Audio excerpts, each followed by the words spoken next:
Hello, you wonderful people, and welcome to another episode of Not Too Comic Book.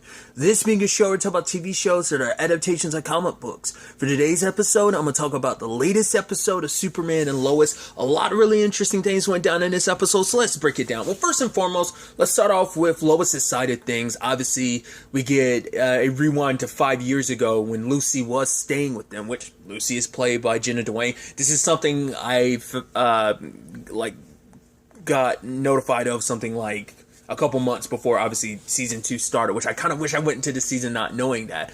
But that is the interesting thing, because now also it's like, because it's I might have brought this up in previous reviews, or maybe it's just a thought I had and maybe I didn't put it in one of the recordings, but whatever. It's like, it does make you wonder what the context of everything, like, is this supposed to be like a Crisis on Infinite Earths thing of like, hey, like her life shifted a lot? Because once again, we have not seen her since season 1 of Supergirl. Once again, it still seems like we're leaning into that this is still on the same Earth, but they keep that vague enough, like the Black Lightning thing, until they finally reveal it's like, no, it's definitely not on the same Earth. So I don't know about this either, but if it is on the same Earth, you could justify by being like her life went down a completely different course, because she does talk about like, oh, she lost her job and her fiance, so but they don't talk about like the DEO or something like that. So like, I don't think it's either, like I said, it's an alternate Lucy than the one we knew, or it is the same Lucy, just her life went differently because of Crisis.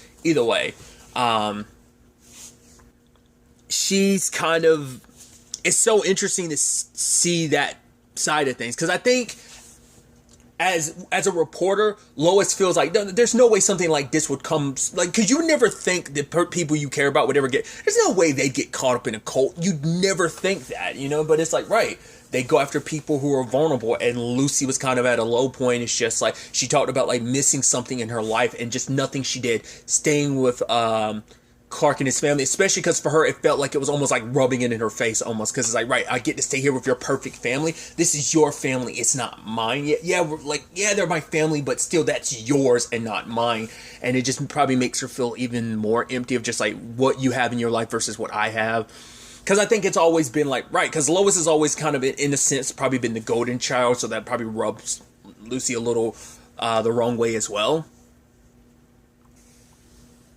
But obviously Lois made it pretty clear she was going after Allie big time, and obviously continuing the conversation between Allie and Lois, picking up where last episode left off between those two. And I love that, like, back and forth where she's just kind of like, oh, I'm just helping your sister and stuff like that. It's like, no, like, because she believes on like, oh, ascending to a new plane of existence. I'm like, why are people not getting caught up on the fact is that you kind of have to kill yourself to ascend to this next plane of existence and stuff like that? Like, I don't care if that was removed from the story. I'm like, yeah, but people are impressionable enough, they might try to do it. It's like, I feel like any good reporter would lead that out of the story. But I guess maybe considering this is the DC universe, you're going to be like, well, there's people with powers all the time, so maybe, like, who are we to say that, it's like, right, because you also have, like, some journalistic integrity to, like, post the truth. Or, like, yeah, maybe there is kind of, I don't know, like, supposed to be like, oh, there is something beyond it. I was tapping into something, But I think Lois was justified to be like, how was I supposed to take what you said literally, considering you were,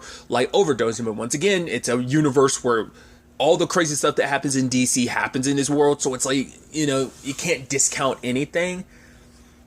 But also, Lois didn't want to give credibility to a woman who was hurting her. It's also like, right, you couldn't be impartial to it. You were biased. You shouldn't have done this. She went hard in the paint, obviously, because like someone she cares about was affected. And so it turns out like she ended up cutting out some of the stuff Lucy said. Because I was like, oh, Lucy went back to Allie? That's interesting, considering like you were all about taking her down. But it's like, I was like, oh, did Allie swoop you back in? It's like, no.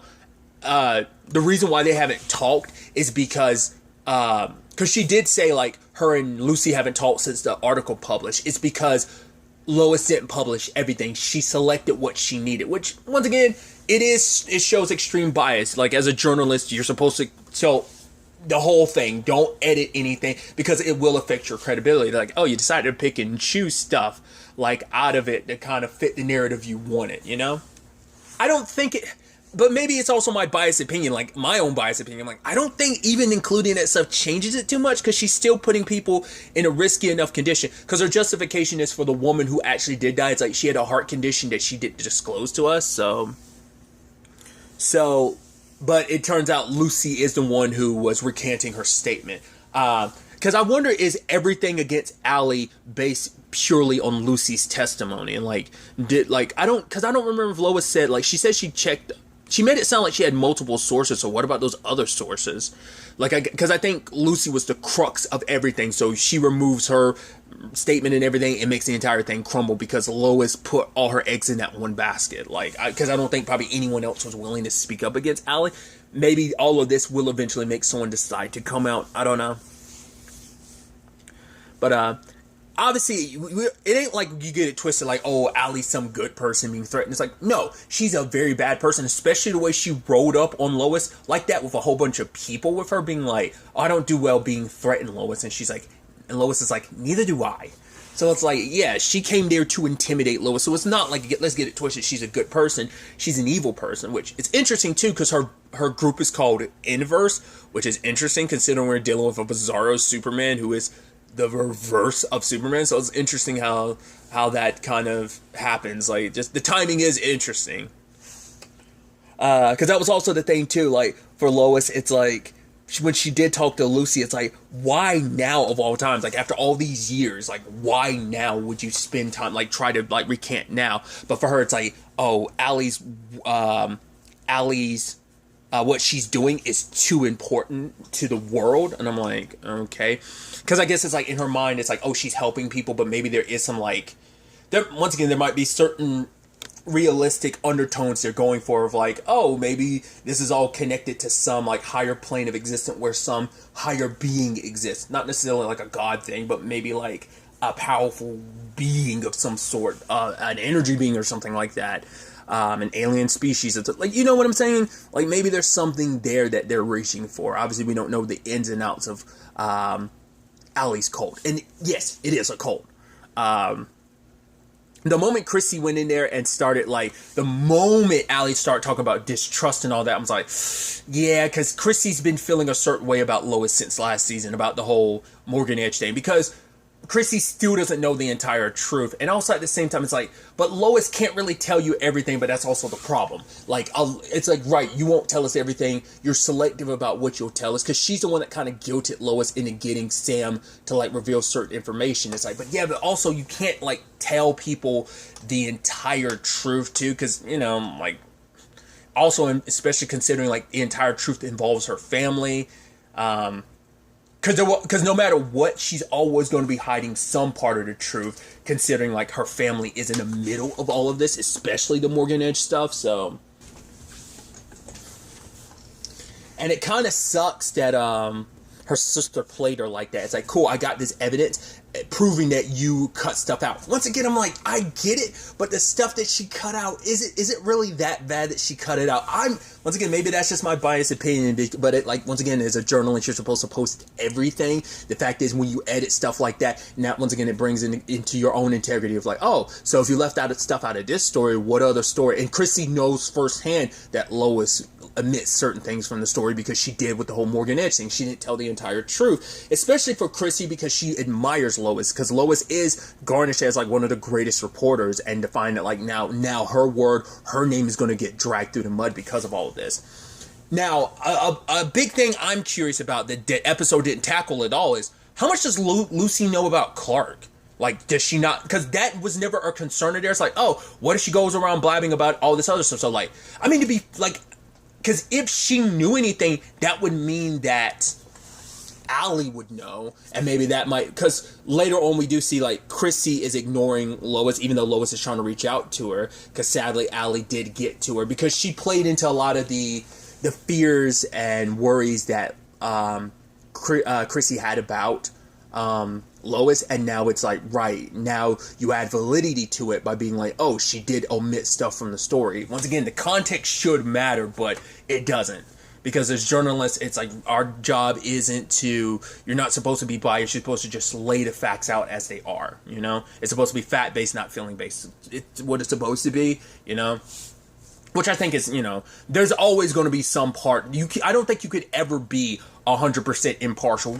We're humans, we're always going to have our opinions, but like, journalists are supposed to be held to the standard of, you're not supposed to like have biased stuff. But obviously, it's like, of course, she's going to be a little biased considering it's something so close to home. But once again, it's like, that's where the bias comes in. That's where you decide to cut corners here and there in their minds. I don't know. It's going to be really interesting to see how this affects Lois, because, like I said, like, her name is going to get dragged through the mud, and just everyone's questioning her. Even her partner in this, Chrissy, is going behind her back, like, oh, tell me the truth about Lois. So how much other dirt is she going to drag up? I thought it was also interesting, too, that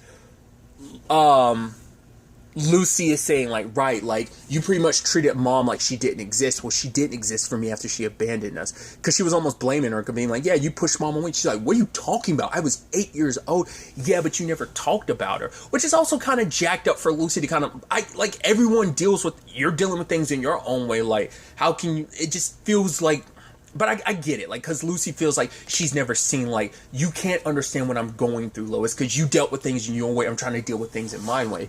But it's also, like, maybe that's because Lucy tried looking for their mom and stuff like that. Like, did she ever try?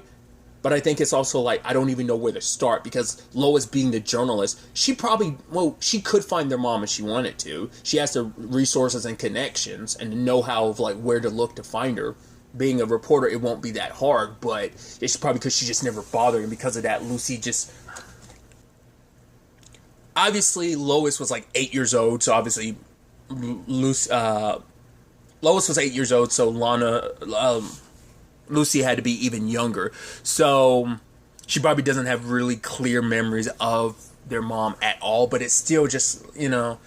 It's just like, it seems like that's where a lot of that hole in her heart kind of went. Like, to be fair, Lois has got her own issues, but I don't think she's ever really communicated some of that with Lucy. Because it's like, yeah, you know she's going through some stuff herself, but it's just because she has a perfect, happy family with her, whereas Lucy kind of feels like she had to deal with a lot of stuff on her own. So it's like, right, stop trying to save me. Because I'm sure in her eyes, it's like, all you ever want to do is try to save people. Like, I didn't ask you to save me. I don't want you to save me. Allie's helping me, and she's doing important work. So, I don't know. It's definitely going to be interesting to see where all that goes.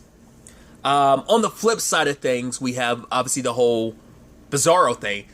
It was interesting when he was doing his thing early at the very beginning of the episode, and, like, a laser beam was coming out of his mouth. I was like, wait, what? I was like, oh. Right, they are inverse of each other. Like, so, like, does that mean he's got, like, cool vision and heat breath in comparison to Superman's heat vision and cold breath? I was wondering if that was what that was supposed to be. I'd assume so. Which is kind of interesting, but not quite sure what he's trying to do, though. But obviously, it isn't just a one-way mirror. He's just as affected by, like, their connection as Clark is. Like, the fact is, he could see Clark having, like, dinner or whatever, breakfast with Jonathan and Jordan. And so he ended up, because of that, he ended up tracking down Clark, and they went toe-to-toe, but then, like, for whatever it was, it doesn't seem like it's just proximity. Whatever was around his neck is what triggered, like, that force field around them. And, like, I don't know whether it's, like, I don't know if the universe is trying to, like, pull these two opposites, because they're two sides of the same coin type of thing. I don't know if that necklace was, like, that pendant or whatever was trying to pull them together, because it seemed like it was almost, like, sucking something from Clark. I'm like, is it taking his energy? Is that what Bizarro's trying to do? Is he trying to, like, become whole in some shape or form? Like, because part of me wonders, like, is this supposed to be from the Eradicator? Like, because when Clark was near it, it seemed like, oh, he shrugged it off. Like, did the Eradicator do something to him? Did it basically split him into a mirror version of himself? Or did, in that moment, it broke through to the mirror dimension, and in that moment, Bizarro was... I don't know. Like, because it seemed like it was almost drawing them together. Like, cause some of that, like, when it felt like when they were apart, it felt like they were almost being magnetized, and, like, you know, opposites attract, right? So, like, it almost seemed like they were being forced together in that moment. Kind of like, you know, almost like a DBZ fusion, like when you, like, slam together, like, specifically the earring fusion, like Goku and Vegeta become Vegito. Like, in that, like, how they fuse like that, it almost felt like that to some extent. So I'm curious. Either way, luckily John was there to, like, hammer used the hammer to like, and he also did it with like without the gauntlet. So like obviously like when it comes to him at such force, it messes. I was like, ugh. That almost felt like some Quake stuff. Like if you're unfamiliar with Quake from or Daisy from Agents of Shield, without special gauntlets in the beginning, if she ever used her powers, it would basically reverberate and break her bones. So it kind of reminded me of that. It's like, luckily the damage wasn't too bad. It probably messed up his wrist, probably pretty good, but still. Obviously, this was too much for Clark to handle. So luckily, you know, John was like, hey, I got a way to track this guy down, but you can't go it alone. You need Anderson's help. And so Clark does go to him, but he's like, right, your team isn't ready to go up against this thing. He's like, dude, I know about this thing. I saw what it did to you. Even you're not at your best right now, so even you can't go toe-to-toe with it. So when the time came, was I surprised Anderson sent in his squad and not Superman too? I figured as much. Would it have been better if they joined forces? I don't know. I think the two other... I didn't know that's what they were called. The Supermen of America. That's interesting. I wonder, does he already have replacements lined up? Or what are those two and Tag the only ones? Doesn't matter. Well, it does matter. But it's like, those poor bastards got their necks snapped. It's like, oh, boy. I mean, it's like basically going up against Superman, who was one of the strongest beings... One of the strongest beings on this planet, definitely top tier in the universe, but still, poor bastards. Like, you never stood a chance because on the power scaling, just it's not fair in there. I mean, because it still seems like Bizarro's still even stronger than Clark. So if someone that even Superman has trouble going up against, and you guys are fledglings, yeah, that was never going to end well for them. Luckily, Tag survived this, but still, he did manage to get away with that necklace, but John had so little choice but to step in, and so diverted all his energy to the hammer. The hammer broke in the process, but he didn't have any defenses, so when that thing hit him, it hit him hard, and it looks like there probably was some swelling to his brain from it. But I love that. It's like, once again, Clark, because Clark is always like never like going full throttle, but when he really, really goes full throttle, I love the whole like heat vision activated, just like heat visioning him and punch, heat while heat visioning the dude. It's like, yeah, like when Clark lets his anger go, it's just like, because I think always to some extent, like Clark never goes like a full 100%. Maybe in those moments he still does, but he's actually going 120. Maybe that's what that's supposed to represent. Either way, it's just like, yeah, when he really gets super angry, that's kind of actually when his powers kind of flex the most, because it's just like he's in I don't care mode. I'm about to bust you up. Obviously, Natalie is so upset because it's like, right, you're supposed to be Superman, you're supposed to protect him. Granted, you know, he didn't want John involved. That's why he wanted to keep John away, especially with the suit being the condition it was. But, you know, it doesn't matter in that moment. It's like, you know, Clark still feels like, right, like John's only there because of me. He's hurt because of me. This is on me. So, you know, Clark's not going to blame anyone but himself, you know? It's like, maybe if I handled things differently, if I didn't rely on John, because John, especially, he's like, yeah, thanks for the help, John. I know you didn't want to get involved in all of this. And he's like, yeah, but Natalie's happy here, so he's ready. He's happy to fight for this family and fight for here in Smallville, because, you know, he had talked about it. It's like, you know, him and Clark shared that. Like, the fact is that the big city's all they've kind of ever really known, at least, like, you know, Natalie and John, and to be here in this place, you know, the peace and quiet, even John being like, obviously, like, there was no quiet at war, it was, you know, hell itself, and even obviously Clark joked about the fact is that his father, being in the army, would always joke that, like, right, the only way he could get away from the farm work was to join the army.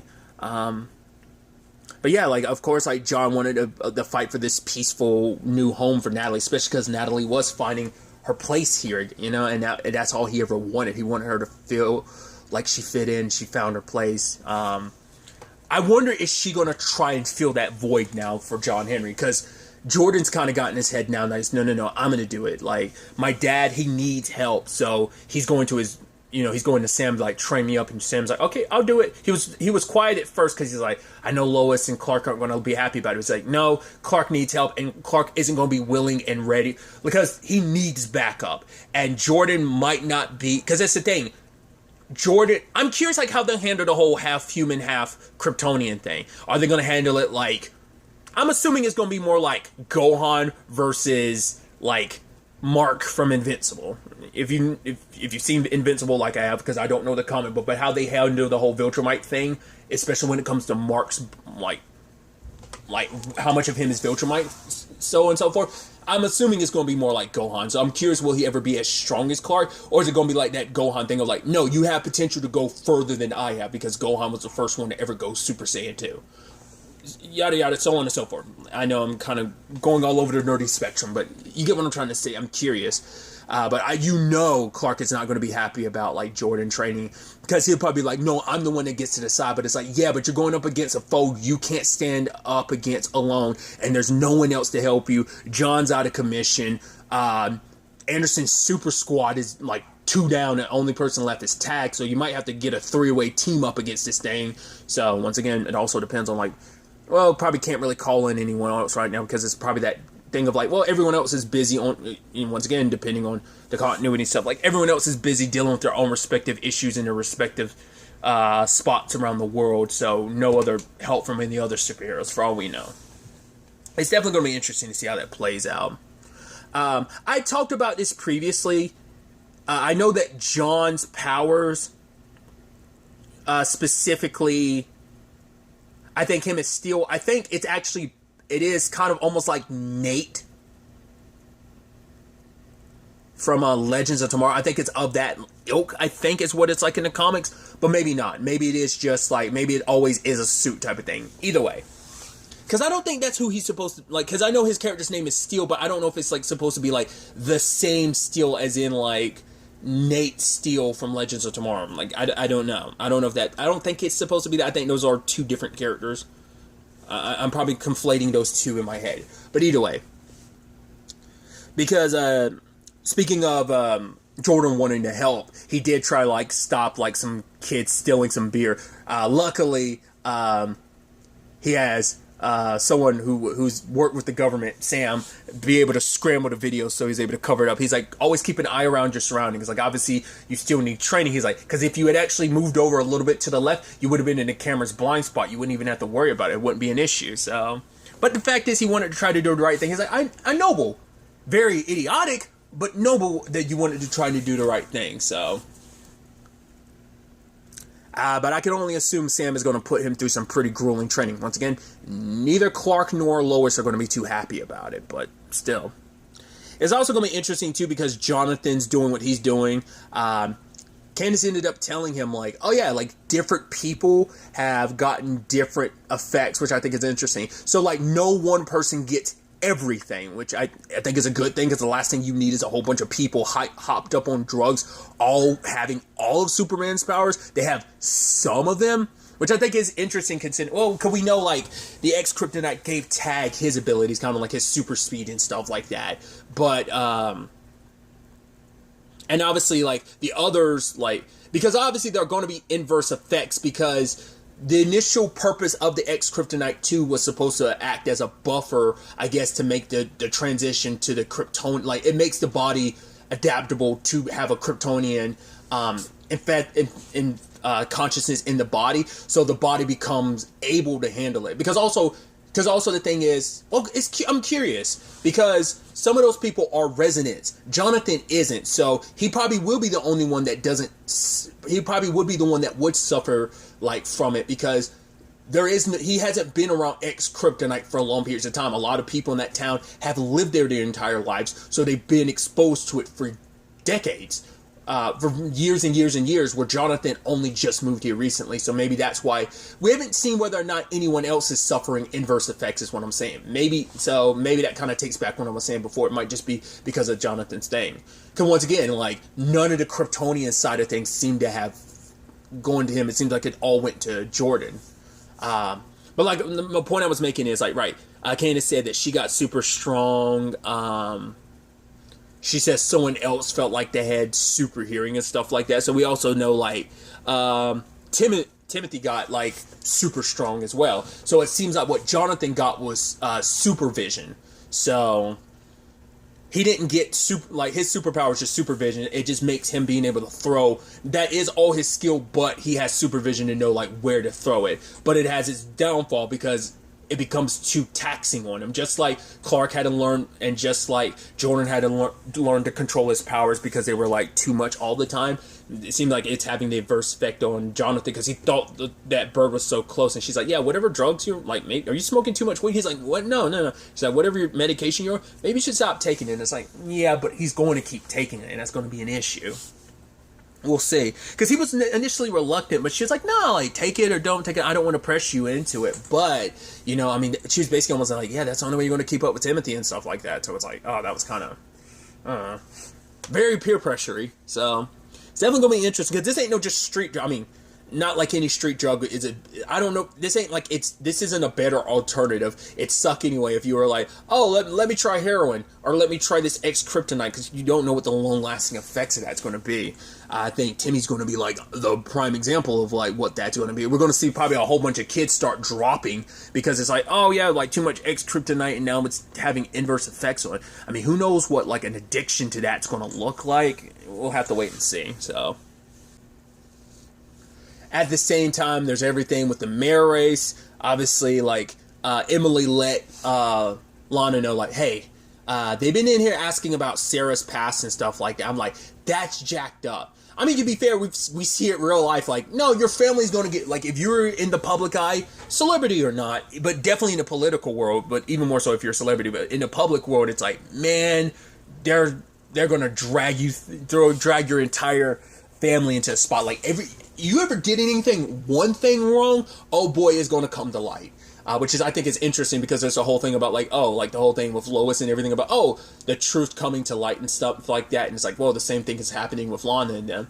Obviously, like, Lana wants to sit down with Sarah and prepare her because she's like, I don't want her to get blindsided by this. And, you know, obviously Sarah's like, right, when I tried to kill myself, but she's like, I was in a dark place. I didn't feel like I had anyone's help. And so it's like, she's like, I don't want to feel like ashamed of it because that's a part of her story. And like, it's something she went through. It's also proof of how much, you know, she's like, I made a mistake. She's like, but also it's proof of how much she's grown of like, right, I'm glad to still be here because I am in a much better place now. Like, it's the sad thing of like something like that. To overcome something like that is an important part of her story. So she's not going to make anyone make her feel ashamed that she survived that and went through that. Either way, Sarah seems like, yo, he wants to, you know, I'll get up on that debate and tell him how I really feel about him.